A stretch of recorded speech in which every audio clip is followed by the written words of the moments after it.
It's the time of the season for worry. What am I worried about? Only one thing, actually. Me and my friend wanted to get a place to go fishing down in Croatia. And I thought, what if they close the border again? And it makes me think about this whole situation more and more, especially with what Professor Cahill, however you pronounce it, from Ireland, was saying about the lockdown. How well what we can see ourselves, which is the fact that this lockdown still puts money in the pockets of big corporations. For example, the country that I'm in right now, all the big shops are open, but the small ones aren't all open. When there was full lockdown, only the biggest stores were open. So the people who can afford to be closed, arguably, are the people who are open. In some countries, the people who never even have to shut down get bailouts. Well, you know what I mean. They get helicopter money, and the public get a fraction of that amount, only because like in America, they couldn't get away with what Obama did last time and pay the people nothing, but pay the banks all the taxes that came from the people to keep the banks going, so the banks could then rob the people. So the same thing's happening again. It's a big robbery. It's a big theft of the people, and you know, I don't really care about the lockdown itself. It doesn't really affect my life so much, I have to say, personally. But I can see how it affects everyone else, and I don't want to live in a world where everyone's robbed more than they are right now. We've seen enough robbery of the people, and effectively, you end up in a situation where everything's more and more controlled by just a few players, and it doesn't equal good times. I don't want the world to be controlled by people like Bill Gates, who openly talks about vaccinating everyone every single time he says it. Vaccinate everyone. And there was something else he said today along the same lines. He was also talking about control of. He said, "Oh no, I don't need to make money off vaccines. I mean, I'll make money off this other thing, which is basically things like the Impossible Burger, you know, the fake meats, and that's what it seems to all equal. A guy who every time he mentions something that translates to money. Now I know that money's not important to him because they can just, well, his friends print as much as they want, don't they? But that's not the thing when it comes to money. If I know that money now can buy things that are tangible like land and gold and whatever else, and the same money that I'm going to get handed shovels full of, while people get given enough so they can slave away for, thinking they're saving away, even though when they add zeros to the money supply, what they're actually doing is taxing your savings. But on top of that, they're using it to, when they get, well, let's say the Cantillon effect, which I mentioned before, is where, let's say in America right now you had Nancy Pelosi serving the banks or serving the corporations first, and then the people will get money later. The deals will be now, there'll be no deals later on. That's how it works, right? So it's not just about how much money they give, it's when they give it. And we shouldn't have to put our hands out for any of it, especially given what all these specialist doctors are saying. The specialist doctors, the other doctors who are seen to be shills, seem to think they're in a conspiracy theory together. They say there's a conspiracy going on. That's their conspiracy theories. That all these doctors that are somehow seem to have more to say, and are the doctors who will put themselves in an open debate. The doctors who, like Dr. Cahill, will say, open Ireland up again within 7 days, and I will be responsible for it. None of them are saying that. None of them are saying they'll be responsible for anything. And yet, the doctors on the other side, they're moving us towards a direction that means everyone has to be vaccinated, everyone has to have a digital ID of some kind, whatever it might be. I don't care to get into the theory so that someone has an excuse to say, oh, you're one of those guys, I believe they've got chips. They already know they've got nanotech metal. So there was a group of Italian scientists who've already looked at every last vaccine that's on the market, and there are traces of metals like mercury and aluminium in them, right? What are they doing in there? Please, someone explain to me, what are they doing in there? I mean, if you're all for it and you think there's nothing to be worried about, then explain that. Then explain why they don't want to open debate. So I've got a friend who's a doctor, and he keeps on going on about these journals. He trusts the journal because it's in black and white paper. Yeah, because you can't. You can lie face to face with someone, even though he's a psychologist and can actually read tales. You know, some reason he trusts it more written down on paper. Well, a paper can't give you body language that tells you it's a lie. You know, what it can do when you see every time Bill Gates reads is definitely give signals away that the guy has got something going on, right? Again, he's not a doctor, and Greta Thunberg is not a viral specialist, or even a global warming specialist. I mean, she's a child. Because let's face it. So, but yeah, let's trust those people, and let's not trust these doctors. And every time you get a doctor that drops out of the mainstream narrative, suddenly they get defamed because they're this or that. People won't listen to them because of what they say they are. Now, there was a doctor on YouTube the other day who came out, I can't remember his name, he's got a stupid name, but he's got a YouTube channel. He attacked Dr. Judy Mikovits. He didn't say one word about anything she said. All he mentioned is reasons not to listen to her. In other words, attack the person because you can't attack the idea. So when Dr. Kaufman and many others, Dr. Shiva, so many doctors that are in the viral or molecular biology arena, so are specialists in the field of virology or immunization or whatever it might be. So many of them are open to not just fighting court cases against the government and corporations that are doing all this, but they're willing to give their time for free to be the specialist to the court. You know, when you stand up in court, you need to have a technical specialist or a medical specialist. They're willing to do that for free. So that just shows right there they're not shills. People were talking about Mikovits trying to sell her book. Well, if she's trying to sell her book, why is she giving her time away for free? Why is the other Irish doctor, Professor Cahill, giving her time away for free? So, sorry, you see what I mean? All the narratives, all the censorship lines, they all fall apart, don't they? So I'm just wondering if I end up booking a holiday and it gets cancelled. One of the guys at work in the UK, I do a few hours for a company out there. He was going to go snowboarding out near here in Austria. And that's it, the holiday's gone because the borders got shut. So many people in that. You might say, oh, boo-hoo. But the simple fact is, the shutdown never should have happened. As I say, I don't care, it doesn't really affect me. But I do care for the effect that it has on others, and I also care about the positive effect. So I care about when one elevator is going down for the people and it's coming up for the corporations and those that are already in control, lying to us all the time, blatantly lying to us all the time.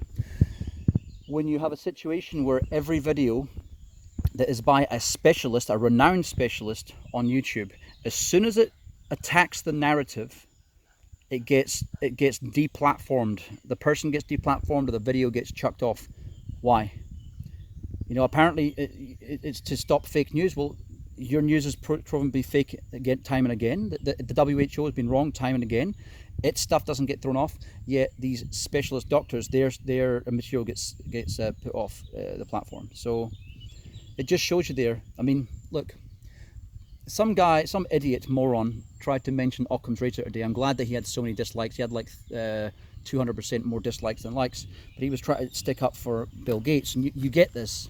This is what Stefan Molyneux put in a video maybe 5-6 years ago when I first started spreading a lot of red pill content. And he was saying, basically, it's called The History of Your Enslavement. I might post it below actually if I remember later on.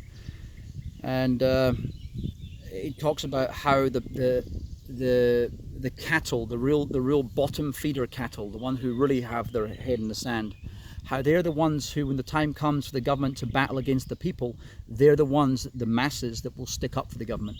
And this is happening right now. The ones who are most affected are the ones who will vehemently deny things on behalf of the government and fight tooth and nail to protect the narrative that's actually harming them. It's not harming. This is when I say I don't care. It's not that I don't care. It's that I don't choose to put much effort into this because I'm not the one who's going to be affected, and I already know I've done this sort of stuff in the past. And the one tune that has rung true in my head, the one quote that has come in my head all the time is, "No good deed goes unpunished." Well, I'm sick of doing good deeds and being punished for it. I'm just going to carry on living my life. but I'll tell it how I see it, and how I see it is something's rotten in Denmark, and the human race are being a bunch of suckers, and this has been used as a massive wealth. It's basically a wealth transfer multiplied by a wealth transfer. Plus a few other ones. There's so many different areas where wealth transfer is going on right now. So it's not just helicopter money, it's the hindrance of other business. It's the fact that the big businesses are only open when the other ones are closed, which increases their margins, increases their revenue. And it's also the uncertainty factor. Later on, it will also be the credit factor as well, because the credit factor always comes into it. As much as we know that Standard & Poor's and the other ratings agencies are corrupt, and they basically serve the rights of English and American corporations and their buddies, countries that don't have any debt seem to get laden with these negative what they call credit ratings. That's right. So this is what I see unfolding in front of us all, and I also think it's just a matter of time before the remaining capital that's in the hands of the people, of the citizenry that actually pay the wages of these parasitic governments and these parasitic corporations which own the governments. The corporations right at the top. I don't mean every corporation. I think that's probably maybe a bit of a fallacy, or maybe it's not explained very well by these people who were a few years ago in the last engineered recession, the last cycle, who were in the, what was it called, Occupy Wall Street. Maybe they don't translate it so well. Any corporate, any tie is a bad tie. I'll agree that you're a bit of a dick if you're wearing a tie in this day and age, but not every corporation's bad. Not every business is bad, especially not the smaller ones. I do think it'd be a lot better if, look, the only way to actually beat this system is to fracture off within all of our countries and just not obey. Don't be part of it. Create your own economy. And that means, the best way to do that, and I don't mean to be a shill for Bitcoin here, even if it was gold, something to hinge value that they don't have control of. I don't care what it is. But this would put a situation where, for example, let's say you've got a town of 1,000 people and 100 people have got extra savings. They want to put half their savings into invest in a local business. See, that's direct investment. You cut the banks completely out of it. Cut the government completely out of it. Remembering that income tax in most countries in this world is illegal. It's something they just passed, and like in America, they talk about constitution. The governments have Facebook and they have Google for the sole purpose. They have been allowed to become as rich as they are because the governments help. They put legislation in place. Some may call it incentives, right? But those incentives are to make an unequal playing field so that they can become the multi-billion-dollar companies, the Jeff Bezos of the world, because in turn they feed the pockets of these other people, right? It's a bit of a no-brainer if you really think about it. Again, Occam's razor. Now, what I also said to that guy, I said, if you're trying to say Occam's razor, the most obvious thing. I mean, Bill Gates done so much good for the world and blah, blah, blah. No, nothing he has spent has he ever not got his money back. He always ends up richer and richer and richer. He knows this. And even when he laughs about the other thing he did, well, it's not making me any money, but the meat and stuff, well, the fake meat. Those things all tie in together. When you're making a situation with supply chain, you've got all these animals getting killed, for example. There you go. There's all farmers going out of business who are not going to be producing meat. I think it's a great thing. I think we need to move away from.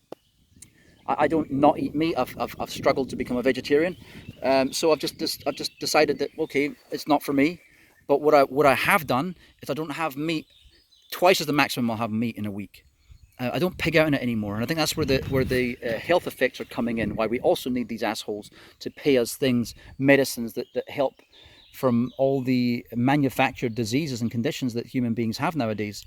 I think it's no coincidence that America, when you look at everything that should contain sugar, instead contains high fructose corn syrup, or HFCS as they always put on the label, that they have such a massive rate of diabetes and obesity. And yet I eat just as much in this country and I'm not as fat.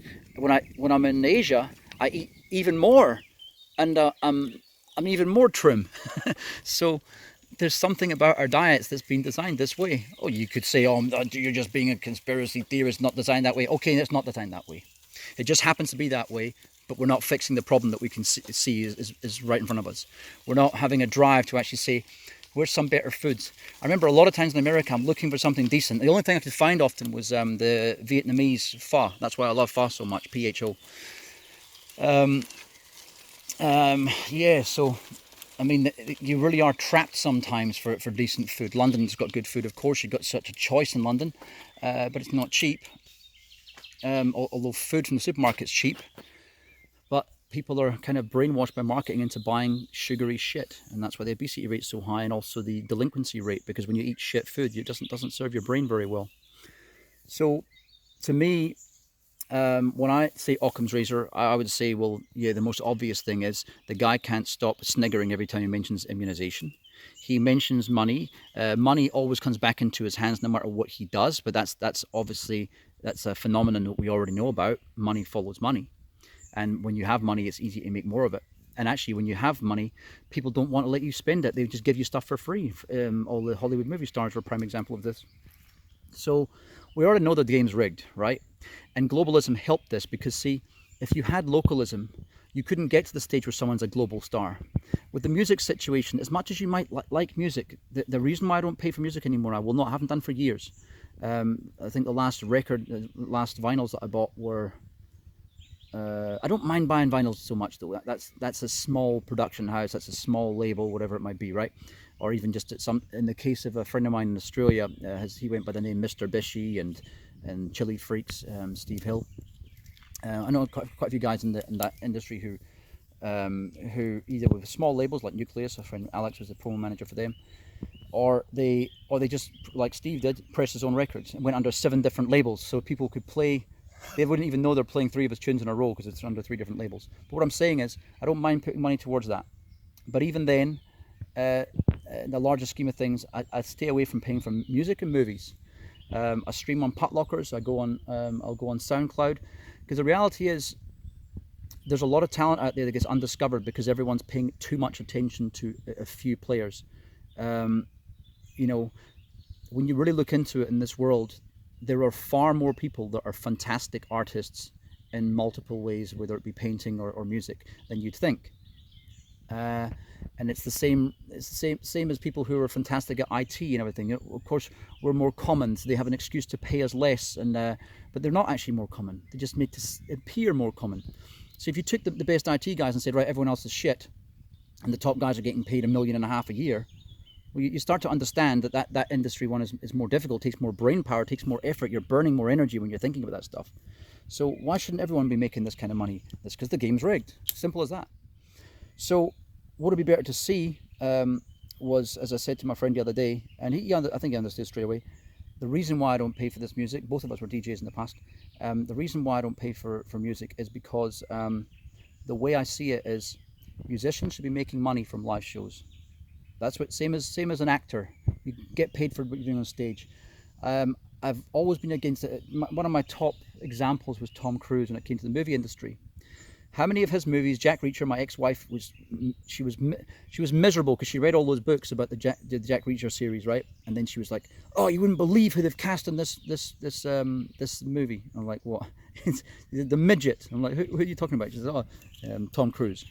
And I thought about his movies years ago when he first started making $50 million a movie, and I'm thinking, why does he have to make that kind of money? Why can't he choose someone else? Oh, it's to attract people to the movie. Don't agree with it. I've seen too many movies that were a lot of no-names that still made it big. There was actually many movies that the actors weren't big and it launched their careers, and then they start getting put in movies for millions. I reckon that as soon as you've been in a movie with actors that had been paid $1 million or more, not to say that you can't be in more movies again, but when they start to say, "Oh, I need more than 5 million or 20 million a movie," you should just look elsewhere. I don't buy into the whole bullshit. What I really believe it is that once you've been in these movies and paid that amount of money, you're selected as an insider. That's more likely what it's happening, right? Because the other side doesn't make sense. Because the extra, let's say Tom Cruise, 50 million, someone else would have done the movie for 1. Realistically, I mean, let's be honest. They're acting. They're not building a fucking house. They're not coming up with major innovative designs that are going to change mankind. They're acting. Let's get a fucking grip here, right? So let's say there's another 49 million left over. You tell me that 49 million couldn't market that movie to beyond what it would have been if Tom Cruise hadn't been in it, or someone like him. This is why I know the whole thing is full of shit, right? It's been created this way to create a group of elites, people that we look up to. And this is why I'll bring the Bible into this part when it's like, thou shalt not worship false prophets. I'm not religious, I'm just saying. These things come from a place of honesty. That's why they're in these books, like Torah, Quran, whatever. They'll have wise words because they make sense, they're logical. And when you're putting someone to demigod status, when the guy's a fucking 5'4" midget, and he's an absolute egomaniac, and he's in a church of Scientology that he's basically treated like a god. Now I know the status, I can't remember the name of the status, but there's a status of that Kamala, something like that. There's a status within the church where you're allowed to kill people, and everyone else in the church would look the other way or help you bury the body, right? That's the status that John Travolta's at, for example. I'm pretty sure that Tom Cruise will be at that status. So, you know, why are we just accepting all this? We just accept so much. Like, oh, we've got to make sure that Assange goes away, but hey, let's accept that people like that have a kill license. It's insane. Let's accept people like that have multiple jets for a single person, yet are talking about global warming. You know, just the level of hypocrisy is just beyond ridiculous. And how much do you really need? It's not about need for them, is it? It's want, and it translates back to power. It's nothing to do with money. It's to do with how much of this earth do they have ownership of. Why? Think back to kings, queens, and emperors. What you're seeing, many, including myself, have said that what we're entering is a look at the nice countryside around here. What we're entering is a state of global communism, and that could be true. But what I believe it will be headed by is a group of technocrats like Jeff Bezos. It'll be a select few people. The ones they've already shown is the usual suspects. You know what I mean? And so they will be movie stars. All the people who've been taught to idolize. People who are Warren Buffett. Why? Because he's rich. Because he can't stop making money. He can't stop manipulating markets to make money. And remember, a market, all it is, when someone gains, it's someone else's loss. So all market really is winning money off other people. But if you manipulate the market, you're stealing money off other people. So, by default, a lot of these big whale traders like him are thieves. That's all they are. You shouldn't be looking up to them like they're some kind of demigod. They're nothing. So, what will happen is we end up with a neo-feudalism system. So it's just like the old feudal days. You've got kings and queens, and then they'll start having their battles or start to send us all to war for their battles. So you'll have a mixture of technocrats, autocrats, plutocrats. What other crats have we got out here? But I think you get what I'm saying. Monarchs and oligarchs. That's what it will be. The whole world will be divvied up between those people, and we will be the sheep serving under those people.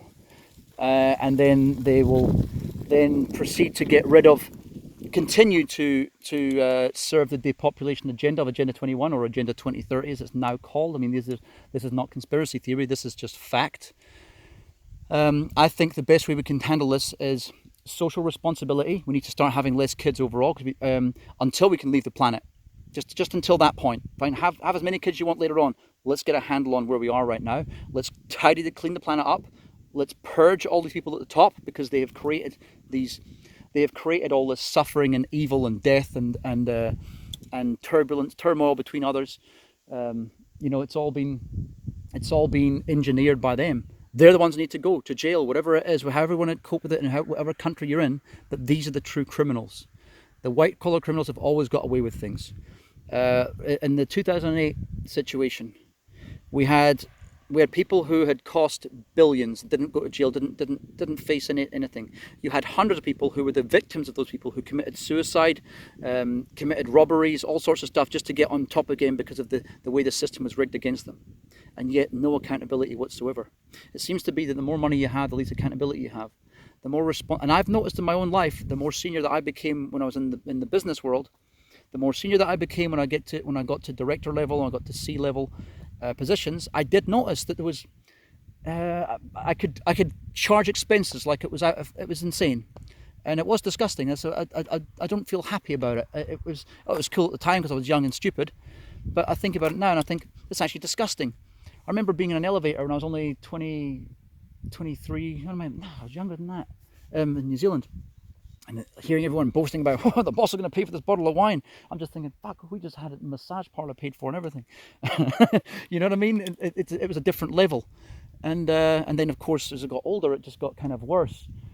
And that's what I'm saying is, if I translate what happened in my life to these arseholes, well, they get everything for nothing and just get, keep your hand in your pocket, you billionaire. No, we won't have you spending anything. Here you go. Here's the Farquhar suite. You can stay in tonight for the price of a. Just wear this T-shirt by the pool for half an hour with our insignia on it. Whatever, just as little as possible they have to do. Just that. There's only one. This whole male privilege and other whatever white privilege and all these other crap. They're all bullshit. They don't mean nothing. There's only a certain sect that have privilege, and it's these kind of people. And that's the people who need to be held to account. That's when the pitchforks need to come out. Just like what happened, Marie Antoinette in the French Revolution. Let them eat cake. Well, you've got Nancy Pelosi saying that kind of shit now. Well, they can't afford healthcare? Well, I mean, they haven't got healthcare? Well, let's sell them healthcare. Oh, clap, clap, clap, clap, clap. Well done, Nancy. Well said for someone who became 1/5 of a billionaire while serving in Congress, right? One of the most corrupt people. I mean, I think the only person who's probably more corrupt than her would be Hillary Clinton, and maybe some other select people like Paul Ryan and stuff on the Democrat and the Republican side. But we have these all in our countries. Boris Johnson is just the same. He was the reason why he was such a lost buffoon in dealing with this fake pandemic is because he was maybe he wasn't in on the inside joke. Hey, we're gonna sucker the people. That's gonna happen. So he was just there like, oh, what's happening? I was only here to give my friends money and to line their pockets and to create these situations. So, I mean, Quango's quasi-autonomous. Basically, it's a situation where you give your friends contracts. Quangos were ended years ago, but they still happen. They when you go put something out to bid to tender in the UK, for example.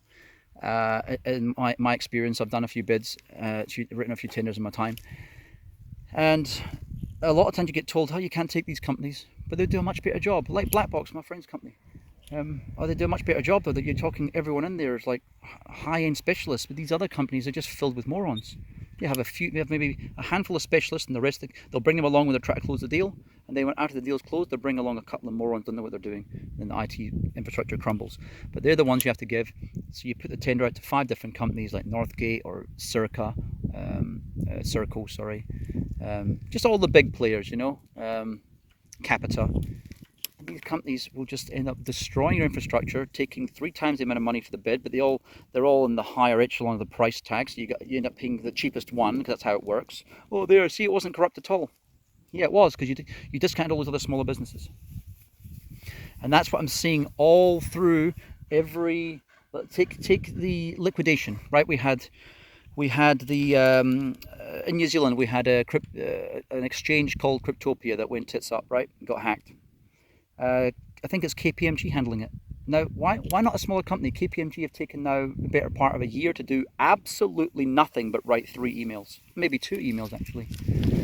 So you see, it's a case where everything gets handed on a platter. It's not because you were a smart businessman that you became a billionaire. It's because you were the choice, that you became the chosen one. And this is what we need to end. We need to undo this paradigm. You've got 300 years of Rothschild spin-offs, because they don't all hold the same name, the same Rothschild name. And I'm sure it's the same with Rockefellers and the Morgans and the other oligarch families. They've split off to make other factions of their family. But all it is hegemony and oligarchy and dynasties, So you need to address that and undo the wealth disparity. They need to be completely asset stripped, and those assets go back to the earth. Not a government, to earth. right? No one should own these things that they have plundered and stolen off everyone. And that's what needs to happen. Because socialism would be giving it back to the government. You see what I mean? I'm really against socialism and communism. Most of the isms they're just the same as each other. They serve each other. Capitalism serves socialism. Socialism serves capitalism. And look at China right now. It is a effectively a fascist capitalist entity. Anyway, I just wanted to put that out there and just say I know what's going on. Many of us know what's going on, and I'm not going to lie to myself or others about it. And dobar dan. Yeah. Okay, I'll see you later on. Ciao. Actually, no, I'm going to carry on a little bit longer. Let me think. Yeah, that's about it. Okay, I'll see you later. This has been Red Pill Diaries. I've been Craig. Bye.